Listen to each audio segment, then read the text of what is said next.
이소정 교수의 찬양의 날개 위에.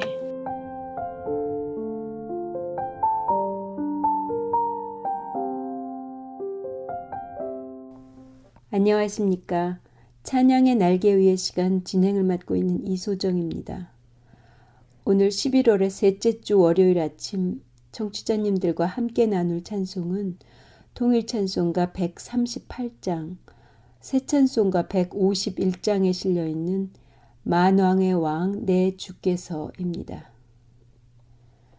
만왕의 왕 내 주께서 왜 고초당했나. 이 벌레 같은 날 위해 그 보혈 흘렸네.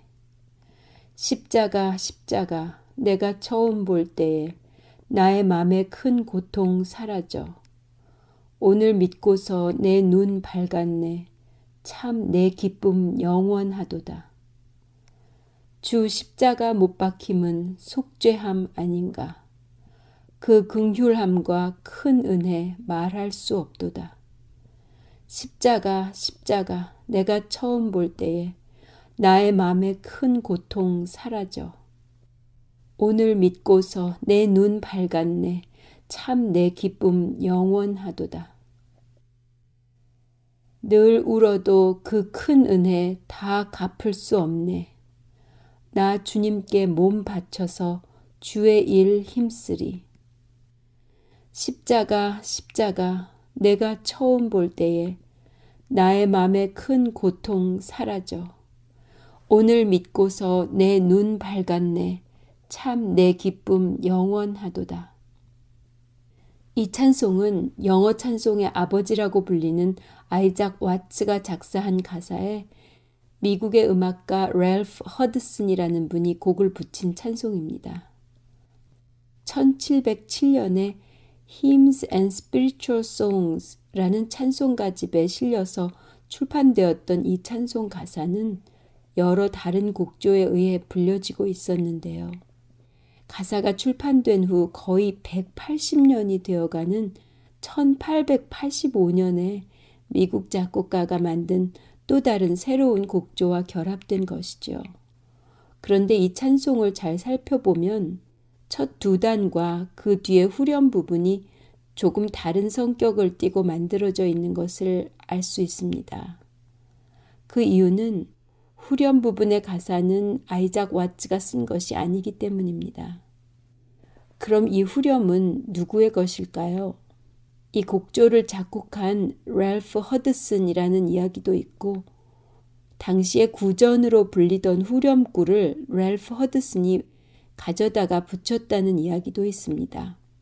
그래서인지 가사의 내용도 첫 두 단과 후렴 부분이 서로 성격을 약간 달리하고 있는데요.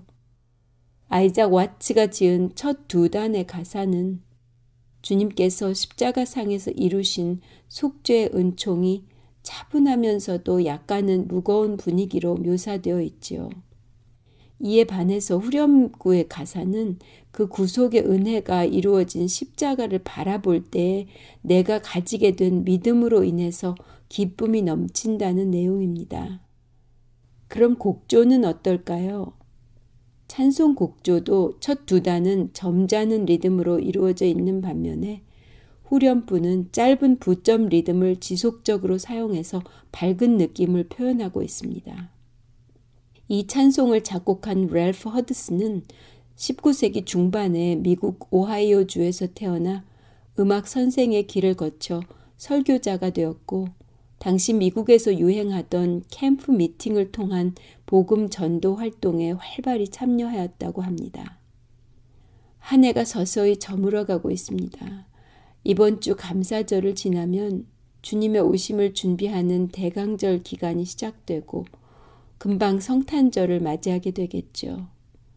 그래서인지 지난주부터 기온이 내려가면서 겨울 외투를 꺼내 입음과 동시에 마음의 옷깃도 여미게 되고 또 정신없이 살아오던 올해의 지난 시간들을 되돌아보게 되는 것 같습니다.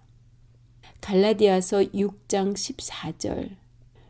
그러나 내게는 우리 주 예수 그리스도의 십자가 외에 결코 자랑할 것이 없으니 그리스도로 말미암아 세상이 나를 대하여 십자가에 못 박히고 내가 또한 세상을 대하여 그러하니라.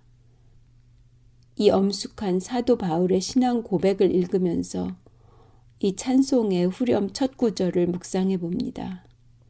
십자가, 십자가, 내가 처음 볼 때에 나의 맘에 큰 고통 사라져.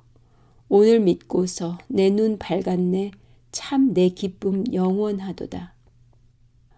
오스왈드 챔버스라는 영국 선교사님의 묵상집에 이런 내용이 있습니다. 우리는 하나님의 나라를 처음 소개받을 때 그 환희를 우리를 주의 나라로 인도하신 하나님의 목적으로 오해합니다. 그러나 우리를 주의 나라에 임하게 하신 하나님의 목적은 예수 그리스도와의 일치가 무엇을 의미하는지를 깨닫게 하는 것입니다. 우리의 죄값을 치르고 십자가에 돌아가신 예수님을 따라 우리도 죄와 세상에 대해 죽고 오직 말씀을 따라 주님과 함께 사는 그 하나됨이 이번 주간에 우리 모두에게 체험되시기를 기도합니다.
지금까지 저드슨 대학교 이소정 교수의 찬양의 날개 위에 들으셨습니다.